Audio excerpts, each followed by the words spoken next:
Apartment, villas, luxury homes, budget homes, இதுல எதுக்கு இப்ப அதிக வரவேற்பு இருக்கு? தனி வீடு, அபார்ட்மெண்ட்ல ஒரு வீடு, இதுல எது ஒரு வாடிக்கையாளருக்கு லாபம்? ஃபர்ஸ்ட் ஒரு தனி வீடுனா எனக்கு அதுக்கு செக்யூரிட்டி வேணும், என் குழந்தைங்க உள்ள சேஃபாக இருக்கணும். எங்க அம்மா அப்பா ஒரு காலத்தில் எல்லாரும் ஒன்றா இருந்தாங்க வீட்டில், நீங்க எல்லாரும் அம்மா அப்பா கூட இருக்காங்களா? இல்லை. ஸோ தனி வீடு அது. ஒரு எலக்ட்ரிஷியன் அவசரத்துக்கு கிடைக்க மாட்டேங்கிறாங்க, பிளம்பர் கிடைக்க மாட்டேங்கிறாங்க, ஒரு கார்பெண்டர் கிடைக்க மாட்டேங்கிறாங்க. ஏதோ ஒன்று ஒரு கம்யூனிட்டியில் இருந்தீங்கன்னா அவங்க ஒரு கம்யூனிட்டிக்குள்ளே இருப்பாங்க. ஒரு 500 வீடு இருக்க கம்யூனிட்டினா அங்கே எலக்ட்ரிஷியன், பிளம்பர், கார்பெண்டர் எல்லாம் உள்ளுக்குள்ள இருப்பாங்க. முன்னாடி நம்மலாம் போய் ஸ்ட்ரீட்ல போய் சாதாரணமாக விளையாடுவோம் சார். இன்னைக்கு ஸ்ட்ரீட்ல நம்ம பசங்க விடுறது இல்லை.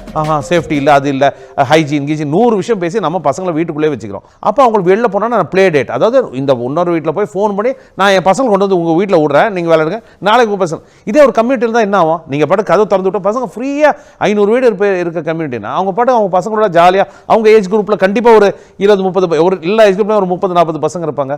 அவங்க ஃப்ரீயாக விளையாடிப்பாங்க, உங்களுக்கு ஃப்ரீ இதுவாக இருக்கலாம். அண்ட் கம்யூனிட்டி வெளியே செக்யூராக எடுத்து, ஸோ அதனால் நீங்கள் கதவு திறந்து விட்டு பசங்களை ஃப்ரீயாக விட்டலாமே.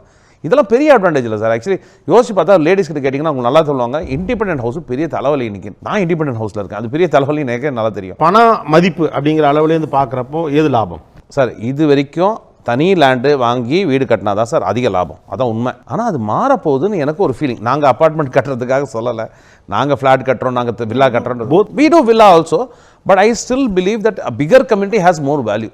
நிறைய பெரிய இருந்தாங்கன்னா சார், இப்போ உங்களுக்கு லாஜிஸ்டிக்ஸ் ரொம்ப குறைஞ்சிருது இல்லை இவங்களுக்கு? ஆமாம் சார். ஒரு கம்யூனிட்டிக்குள்ள ஒரு சூப்பர் மார்க்கெட் இருக்கு, ஒரு கம்யூனிட்டிக்குள்ள ஒரு சின்ன ஃபார்மசி இருக்கு, ஒரு கம்யூனிட்டிக்குள்ள ஒரு சலூன் இருக்கு, ஒரு கம்யூனிட்டிக்குள்ள ஒரு சின்ன ஒரு காஃபி ஷாப் இருக்கு, ஒரு கம்யூனிட்டி எல்லாமே இருக்கு சார். ஆக்சுவலி ஆனால் அபார்ட்மெண்ட் ஹவுசஸ் போகிறப்போ இன் ரீசெண்ட் இயர்ஸ் நான் வந்து ஒரு 1000 ஸ்கொயர் ஃபீட்டுக்கு வாங்குறேன் அப்படின்னா கிட்டத்தட்ட அதில் ஒரு 20 அல்லது 30 சிலர்கிட்ட போகிறப்போ 35% வரைக்கும் வந்து பப்ளிக் யூட்டிலிட்டி அல்லது காமன் யூட்டிலிட்டிங்கிற இதில் அது போயிடுது. கரெக்ட்.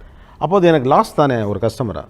எங்களுக்கு கூட பார்த்தீங்கன்னா 20-22% வந்து காமன் அம்யூனிட்டிஸில் போகும். என்னன்னு சொல்ல பாருங்களேன், காமன் அம்யூனிட்டி நாங்கள் சொல்கிறது என்ன சார்? ஆக்சுவலி எல்லாம் சாதாரணமாக சிம்பிளாக பேசுவோமே. நீங்கள் படிக்கட்டில் ஏறி வரீங்கல்ல, வந்து ஒரு காமன் ஏரியா லேண்ட் ஆகிறீங்கல்ல, அது கூட காமன் ஏரியா தான். அந்த காமன் இப்போ நான் படிக்கட்டு, இப்போ உங்கள் தனி வீடு பண்ணிங்கன்னா படிக்கட்டு வராமல் நீங்கள் முதல் மாடிக்கு வர போகிறீங்களா? வர முடியாது. ஸோ அதுலேருந்து ஆரம்பிச்சு ஒரு கிளப்புன்றது எதுக்கு? ஒரு ஸ்விமிங் பூல் இருக்குது. ஸ்விமிங் பூல்ன்றது ஒரு 5000 சதுரடியோ இல்லை 10,000 சதுரடி ஒரு பெரிய ஸ்விமிங் பூல் கட்டுறோம் நாங்கள் ஒரு ப்ராஜெக்ட்டில் வச்சுக்கோங்க. அது எல்லாரும் தான் அதை யூஸ் பண்ண போகிறாங்க. அந்த ஏரியாவை கான்ட்ராக்ட் ஒரு டெவலப்பர் நாங்கள் தான் கட்டி ஆகணும். அது எங்கள் ஏரியாவில்னா எப்படி? அது எல்லாம் சேர்த்து தானே, அதனால தான் அதுக்கான வேல்யூ. நீங்கள் காமன் ஏரியா கிளப் வேணும், உங்களுக்கு ஒரு வாட்ச்மேன் ரூம் வேணும், ஒரு ஸ்விமிங் பூல் வேணும், ஒரு ஜக்கூசி வேணும், ஒரு பார்ட்டி ஹால் வேணும், உங்களுக்கு ஒரு ஷட்டில் கோர்ட் வேணும். இந்த கம்யூனிட்டிக்குள்ளே இதெல்லாம் ஏரியாவை நாங்கள் கட்ட உங்களுக்கு வேல்யூ இருக்கா இல்லையா? நீங்கள் சாயந்தரம் போய் உங்கள் பக்கத்தில் இருக்க நெய்பர் வாங்க சார் 2 பேரும் போய் ஷட்டில் விளையாட்டு வருவோம். ஸோ நீங்கள் வெளியே போகனால இப்போ நீங்கள் தனி வீட்டில் இருந்தீங்கன்னா கண்டிப்பாக வீட்டிலேருந்து கிளம்பி ஏதோ ஒரு YMCயில் ஏதோ கிரவுண்டில் பிளாக் பண்ணிவிட்டு போய் விளையாட்டு வரணும். இங்கே ஒரு கம்யூனிட்டிக்குள்ளேயே விளையாட முடியுதில்ல.